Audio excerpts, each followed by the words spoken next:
বড়দের প্রণাম ও ছোটদের জন্য রইল অফুরন্ত ভালোবাসা। আমি আবারও চলে এসেছি প্রখ্যাত সাহিত্যিক বিভূতিভূষণ বন্দ্যোপাধ্যায় রচিত পথের পাঁচালীর শিশু পাঠ্য সংস্করণ আম আঁটির ভেপু থেকে একটি গল্প নিয়ে। প্রসঙ্গত উল্লেখ্য, আমি আমার চ্যানেলে আম আঁটির ভেপু থেকে 1 থেকে 6 নম্বর গল্প পাঠ করেছি। আজকে 7 নম্বর গল্প, অর্থাৎ আতুরি ডাইনি। শুনতে থাকুন, আশা করি ভালো লাগবে। কয়েক মাস কাটিয়া গিয়াছে, ভাদ্র মাস। অপু বৈকালবেলা বেড়াইতে যাইবার সংকল্প করিতেছে। এমন সময় তাহার মা পিছনে ডাকিয়া বলিল, কোথায় বেরোচ্ছিস রে অপু? চাল ভাজা আর ছোলা ভাজা ভাজছি, বেরুস না যেন, এক্ষুনি খাবি। অপু শুনিয়াও শুনিল না। যদিও সে চাল ছোলা ভাজা খাইতে ভালোবাসে বলিয়াই মা তাহার জন্য ভাজিতে বসিয়াছে, ইহা সে জানে। তবুও সে কি করিতে পারে? এতক্ষণ কি খেলাটাই না চলিতেছে নীলুদের বাড়িতে। সে যখন বাহির দরজায় পা দিয়াছে, মার ডাক আবার কানে গেল, বেরুলি বুঝি? ও অপু, বারে দেখো মজা ছেলের, গরম গরম খাবি। আমি ঘাট থেকে তাড়াতাড়ি এসে ভাজতে লাগলাম। ও অপু! অপু এক ছুট দিয়া নীলুদের বাড়িতে গিয়া পৌঁছিল। অনেক ছেলে মেয়ে জুটিয়াছিল। অপু আসিবার আগেই খেলা সাঙ্গ হইয়া গিয়াছে। নীলু বলিল, অপু, দক্ষিণ মাঠে পাখির ছানা দেখতে যাবি? অপু রাজি হইলে দুজনে দক্ষিণ মাঠে গেল। ধান ক্ষেতের ওপারেই নবাবগঞ্জের বাঁধা সড়কটি পূর্ব পশ্চিমে লম্বা হইয়া যেন মাঠের মাঝখান চিরিয়া চলিয়া গিয়াছে। গ্রাম হইতে 1 মাইলের ওপর হইবে। অপু এত দূর কখনো বেড়াইতে আসে নাই। তাহার মনে হইল যেন সমস্ত পরিচিত জিনিসের গণ্ডি ছাড়াইয়া কোথায় কত দূরে নীলুদা তাহাকে টানিয়া আনিল।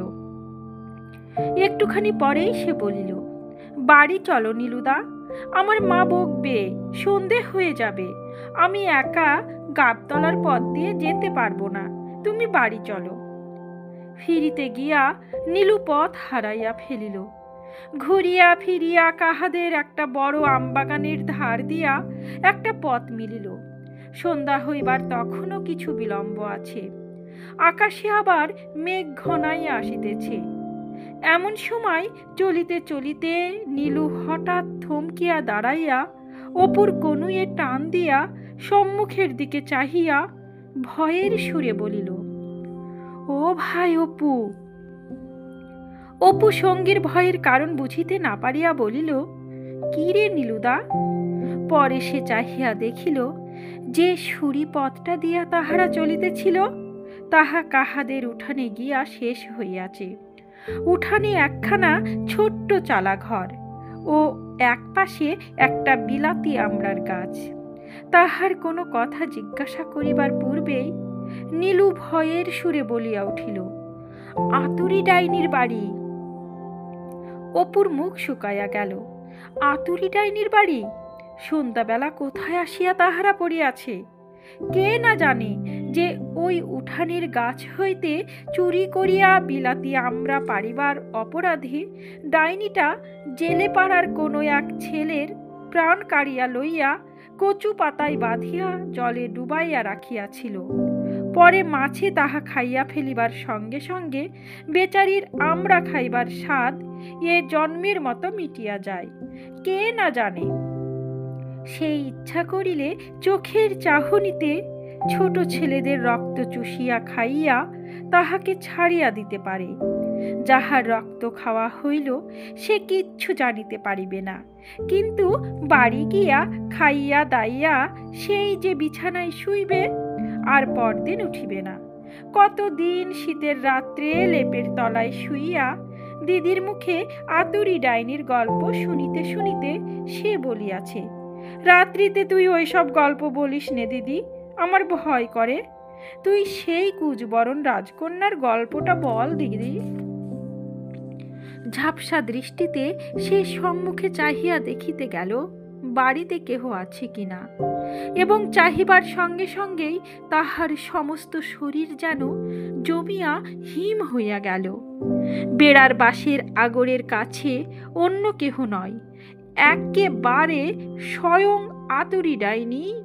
তাহাদের এমন কি যেন শুধু তাহারাই দিকে চাহিয়া দাঁড়াইয়া আছে। যাহার জন্য এত ভয়, তাহাকে একেবারে সম্মুখেই এভাবে দাঁড়াইয়া থাকিতে দেখিয়া অপুর সামনে পিছনে কোনো দিকেই পা উঠিতে চাহিল না।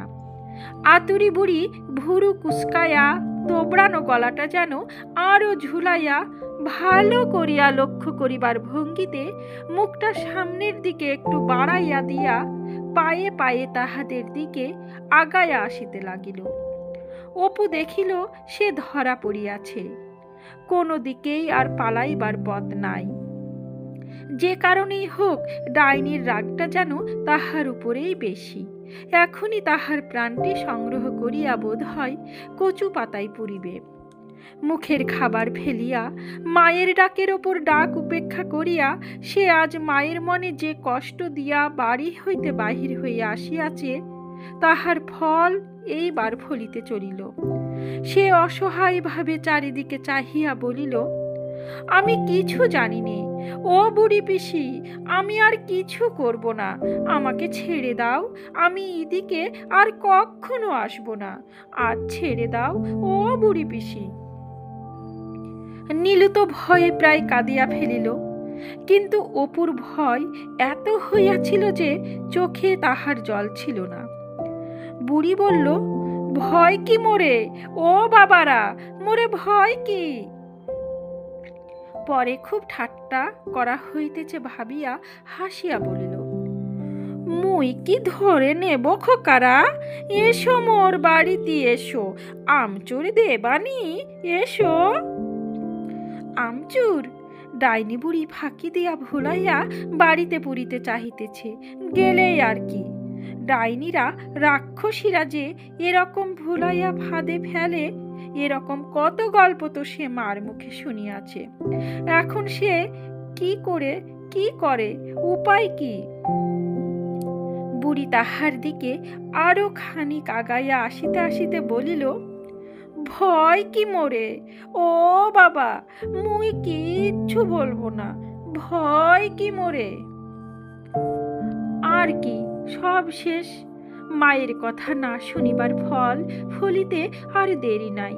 হাত বাড়াইয়া তাহার প্রাণটা সংগ্রহ করিয়া এখনই কচুর পাতায় পুরিল বলিয়া সে আড়ষ্ট কণ্ঠে দিশাহারা ভাবে বলিয়া উঠিল, ও বুড়ি পিসি, আমার মা কাঁদবে, আমায় আজ আর কিচ্ছু বলো না।